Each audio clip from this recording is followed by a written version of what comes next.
Salut tout le monde! Bienvenue dans la Jujicams Live. On se retrouve pour une nouvelle vidéo. Et aujourd'hui, encore le format face cam et on va réagir à des commentaires que vous nous mettez sous nos dernières vidéos. C'est trop cool parce qu'on vous avait beaucoup sollicité pour vous demander des sujets de vidéo et vous avez répondu nombreux. Donc maintenant, on en profite et on essaie de répondre à toutes les petites demandes, les petits questionnements de chacun. Donc aujourd'hui, on va parler d'un sujet qui paraît assez basique. C'est l'utilisation du leash en wing.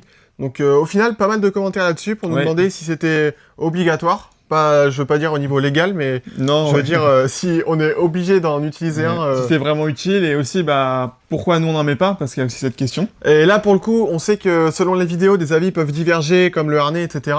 Là pour le leash, on préfère dire direct, oui le leash c'est obligatoire, vous devez naviguer avec pour la sécurité. C'est fortement conseillé. Exactement.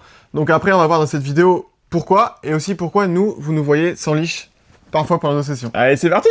Tout simplement, déjà, pour commencer, je dirais juste que c'est hyper important, pour pas perdre sa planche. Ça paraît logique, mais en wing, quand on a le foil sous la planche, ça dérive vraiment très vite. Dès qu'on tombe et que notre planche part, ça fait comme un effet de pumping sous l'eau, et donc la planche est vraiment poussée par les vagues, et ça a une vitesse, mais un truc de malade. Donc, qui est un gros clapot ou un petit clapot, rien que le vent et ce mini frisottis sur l'eau, ça a vraiment poussé la planche très vite, et elle va vite s'éloigner de nous. Et en plus, souvent quand on débute, et même à un niveau intermédiaire, quand on tombe, on a vraiment rarement le réflexe de quand on tombe, de se jeter à aller tenir la planche. Et on a plutôt même tendance, ce qui est logique, à s'écarter de la planche. C'est ça ce que j'allais dire, pour s'écarter si on a peur du foil ou quoi que ce soit.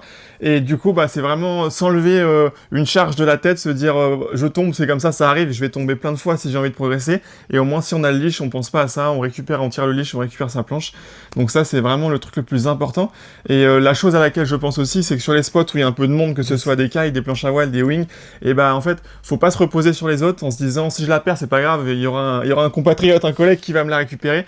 Mais en fait, faut se dire qu'il y a de plus en plus de wings sur les spots, et en fait, ça peut énerver, un peu gonfler les autres, par exemple que ce soit des kites ou d'autres personnes en wing qui mettent le leash. Et même sans parler de juste les énerver parce qu'ils voient une planche toute seule, ça peut aussi les mettre en danger. Oui, bien sûr. Parce que tu peux perdre une planche qui va potentiellement percuter quelqu'un, ou que quelqu'un ne va pas voir et va se la prendre en naviguant. Voilà, c'est ça. Donc voilà, ça fait partie du jeu, il y a de plus en plus de monde sur l'eau, donc le but c'est que chacun puisse optimiser la place comme on peut, et après que c'est une question de sécurité pour soi et pour les autres d'avoir le leash. Donc la réponse à la question c'est directement oui, il faut mettre un leash de planche en wing. Nous c'est surtout pour deux raisons principales que la plupart du temps on est sans leash. La première chose c'est que on va faire des tricks, on va faire des figures, du freestyle, etc. Et on s'est vite rendu compte, nous, déjà quand on a commencé à envoyer des backflips, le 3-6 ça n'existait même pas encore et on tentait des backflips. Et là, on avait le leash et on s'est vite rendu compte qu'en fait, c'était dangereux de faire des tricks, que ce soit le 3-6 de base ou alors quand le foil passe au-dessus de la tête. Plus la tête à l'envers. D'avoir un leash parce qu'en fait, ça arrive forcément de perdre la planche des pieds pendant les manœuvres. Et quand t'as un leash, elle peut vite te revenir dessus. Et encore plus maintenant, on va de plus en plus haut, on reste de plus en plus longtemps en l'air. Avant, quand on perdait la planche, elle s'écartait assez vite. Maintenant, on reste tellement longtemps que le leash a le temps d'arriver en bout et revenir. Donc ça, c'est une des premières raisons pourquoi on met pas de leash, c'est pour les tricks. La deuxième raison vraiment que t'allais dire, c'est qu'on navigue tout le temps, toujours à deux. Donc en fait, dès qu'il y en a un qui perd sa planche, l'autre est vraiment collé derrière pour lui récupérer si besoin. Et après, les autres raisons auxquelles je pense, c'est que maintenant, quand on n'a pas envie de perdre notre planche, qu'on n'a pas envie de tomber, on sait ne pas tomber et ne pas perdre notre planche. En fait, on peut naviguer vraiment en s'éclatant, en faisant des trucs qui paraissent un peu foufou, mais qui sont hyper contrôlés. Et voilà, on sait qu'on va pas la perdre. Et après, les fois où les vagues sont costauds, on est sur des spots à la maison qu'on connaît très bien, on est proche de la plage, on est conscient qu'on peut la perdre, mais voilà, on est proche de la plage, on connaît l'environnement, on sait que physiquement, on aura les techniques avec la wing et on sera capable même de sans la wing si on perd. Ouais, bien sûr. On sait très bien qu'on sera capable de rentrer à la côte. Mais même avec toutes ces raisons, ça peut nous arriver des fois avec des grosses vagues ou des spots qu'on connaît pas. Je pense à Punta Preta, à la Coupe du Monde aussi, une vague magnifique aura les cailloux. On mettait un leash parce que la chute pouvait vite arriver et c'était idiot de perdre sa planche dans les cailloux, alors que là on pouvait juste faire dépaler un peu de 20-30 mètres et hop, pouvoir repartir. Donc voilà, on a les deux raisons pour lesquelles on met pas, mais c'est vrai que régulièrement on est sans leash. Donc là j'ai envie de faire un petit récap parce que ça pouvait paraître un peu brouillon, mais comme d'habitude nos vidéos on les fait vraiment, on n'a pas envie de les préparer à l'avance pour vous sortir le discours qu'on vous sortirait vraiment dans la vraie vie. Donc pour faire ce petit récap, c'est vraiment les raisons, c'est qu'on est tous les deux tout le temps à naviguer ensemble, et bien sûr si je perds ma planche, je sais que je peux compter à 200% sur Camille, que c'est pas un débutant, il sera capable de me stopper ma planche ou quoi que ce soit, donc il pourra me la ramener. C'est pas non plus naviguer à deux avec une autre personne ou, voilà, qui serait débutant, qui arriverait pas à rattraper la planche. Donc déjà, c'est le truc, c'est que on peut compter l'un sur l'autre. Et d'ailleurs, quand on fait les sessions tout seul, ça peut nous arriver de mettre le leash parce que je me vois pas perdre la planche des fois et être tout seul. Sur un spot que je connais pas, par exemple. Donc être deux, c'est vraiment un gros atout. Et après, bah, c'est vraiment, là je parlais du freestyle, mais il y a la race, il y a la vague aussi. Parce que être dans les vagues avec un leash, là du coup on n'en a pas parlé, ça peut être dans certains cas aussi assez chaud. Parce que tu peux prendre des chutes ou quoi, et la planche te revient dessus avec le leash. Donc forcément, ça dépend toujours des spots. Ça dépend du niveau, parce qu'on peut être sur des spots, nous, on va être complètement inside dans la mousse, et les gens ont un niveau un peu plus intermédiaire, ils vont être sur l'épaule. Bah là, vaut mieux quand même avoir un leash, parce que on risque pas que la vague nous retape derrière. Ouais, c'est exactement ce que je voulais dire, c'est qu'il y a des vagues où tu peux avoir le leash, parce que t'es plus à l'inside, enfin moins à l'inside. Et nous, on est tellement à l'inside, et voilà, que des fois, c'est mieux que la planche reparte sur la côte, plutôt qu'elle nous revienne dessus. Donc ça, c'était le petit truc au niveau de notre utilisation. Et après, là où, pourquoi on vous conseille à fond de mettre des leashs, c'est que maintenant, il y a différents leashs qui existent. Au début, c'était tout le monde mettait le leash de surf. Nous aussi, on a les photos, on mettait le leash de surf. Et en fait, on en est de moins en moins fan parce qu'en fait, il est pas si long. Il paraît avoir de la longueur et du coup, il traîne dans l'eau, donc c'est pas très agréable. Et en plus, quand le foil sort et qu'on part en avant, il n'y a pas tant de longueur que ça, donc la planche peut vite revenir.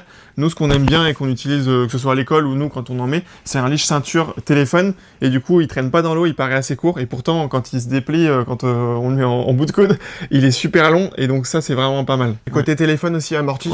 Il te revient pas direct dessus. Et en plus, c'est plus confort d'avoir la ceinture, je trouve, parce que le leash de surf, déjà, il va traîner dans l'eau, comme Camille a dit, donc c'est pas agréable. Mais en plus, tu l'as sur un pied ou sur l'autre. Donc il y a un moment où tu auras le pied devant qui a le leash et tu vas tout le temps marcher sur un leash. C'est bête, mais aussi... Mais je pense que ça, tout le monde quasiment est au courant maintenant, mais faire un petit rappel. D'avoir la petite boucle au niveau de la taille, bah, c'est mieux pour le défaire qu'à la cheville, parce que ça peut arriver des fois quand on commence à aller dans les vagues, quand on veut rentrer, et bah quand on arrive au bord, il y en a, ils préfèrent défaire le leash et que la planche se fasse un peu rouler dans les vagues, mais au moins on casse pas la voile et on se fait pas mal à soi. Et alors que quand elle est au pied, c'est un peu plus compliqué à défaire et voilà. Non, mais on peut même aussi parler du fait que, je sais pas, mais dans une vague, les deux leashs peuvent s'en mêler. Et c'est vrai que tu peux défaire un leash plus vite à la ceinture en cas de besoin, quoi. C'est assez rare, je pense. Peut-être qu'il y en a dans les commentaires qui nous font ce retour-là. Mais voilà. En tout cas, on a hâte d'avoir votre avis aussi, si vous utilisez tous des leashs ou pas, lesquels, et si ceux qui n'utilisent pas de leash, bah pourquoi vous en utilisez pas, si vous êtes reconnu dans ce qu'on dit, ou alors si vous vous êtes dit, ah ouais, en fait, faut peut-être que j'en mette un, parce que 2-3 fois, j'ai des copains qui m'ont récupéré ma planche, et le jour où je serai tout seul, ça sera un peu chaud. Ou des gens qui se sont déjà fait peur. Mais carrément, parce qu'on peut se dire que tu peux toujours rentrer plus facilement au bord avec une planche qu'avec ta voile seulement. Enfin, voilà. Et en plus, maintenant, il y a avec les planches type downwind ou midlands qui arrivent de plus en plus parce que les gens veulent en faire tout le temps. Donc, tu prends des planches plus volumineuses pour décoller même quand il n'y a pas de vent. Plus profilées. Bah, du coup, ça profile bien. Hein, mais quand tu perds ta planche, bah, elle va y aller encore plus.